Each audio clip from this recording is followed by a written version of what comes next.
Hi friends, welcome to my channel. நம்ம இன்றைக்கி என்ன பார்க்க போகிறோன்னா, ஒரு சிம்பிளான அதோட டேஸ்டியான தேங்காய் பாறை மீனுன்னு சொல்லுவாங்க.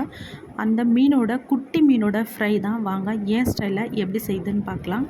இதை ஃப்ரை மட்டும் இல்லாமல் குழம்பு செஞ்சால் கூட ரொம்ப டேஸ்ட்டாக இருக்கும். கேரளாவோட குடம்புளியை வச்சு தொக்கு மாதிரி செஞ்சாலும் டேஸ்ட் அல்டிமேட்டாக இருக்கும். இப்போது இந்த மீன் வறுவலுக்கு 1/2 ஸ்பூன் உப்பு, 1/4 ஸ்பூன் மஞ்சப்பொடி, 1/2 ஸ்பூன் இஞ்சி பூண்டு விழுது, 1 ஸ்பூன் மிளகாப்பொடி, 1/4 ஸ்பூன் தயிர். இதை எல்லா மசாலாவையும் மீனில் ஒட்டுற மாதிரி நல்லா பிசைஞ்சு விட்டுக்கோங்க. மசாலா எல்லாம் மீனில் நல்லா படணும், அந்த மாதிரி பிசைஞ்சு விட்டுக்கோங்க. பிசையும் போது பார்த்து பிசைங்க.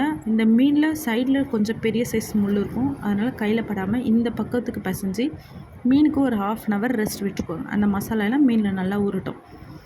இப்போது அடுப்பில் தோசைக்கல்லை வச்சுட்டு தேவையான அளவு எண்ணெய் விட்டுக்கோங்க. எண்ணெய் காஞ்சதும் நம்ம மசாலா போட்டு எடுத்து வச்சுருக்கிற ஒவ்வொரு மீனையாக தோசைக்கல்லில் போட்டுக்கோங்க.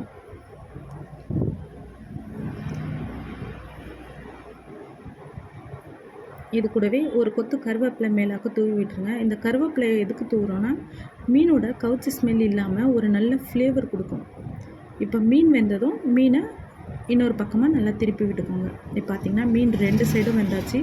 ஒரு 2-3 டைம் இந்த மாதிரி திருப்பி விட்டுட்டு அதை வேறு ஒரு தட்டில் மாற்றி எடுத்து வச்சுக்கோங்க.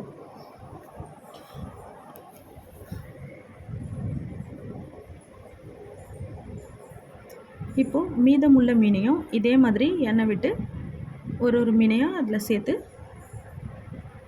இதே மாதிரி வறுத்து எடுத்துக்கோங்க. அவ்வளோதாங்க. ரொம்ப சிம்பிளான, அதே சமயம் ரொம்ப ரொம்ப டேஸ்டியான தேங்காய் பாறை மீன் ரெடி. அப்புறம் என்னங்க, சர்வ் பண்ண வேண்டியதுதான். சேனல் பிடிச்சிருந்தா லைக் பண்ணுங்கள், ஷேர் பண்ணுங்கள், கமெண்ட் பண்ணுங்கள், சப்ஸ்கிரைப் பண்ண மறந்துடாதீங்க. தேங்க்யூ.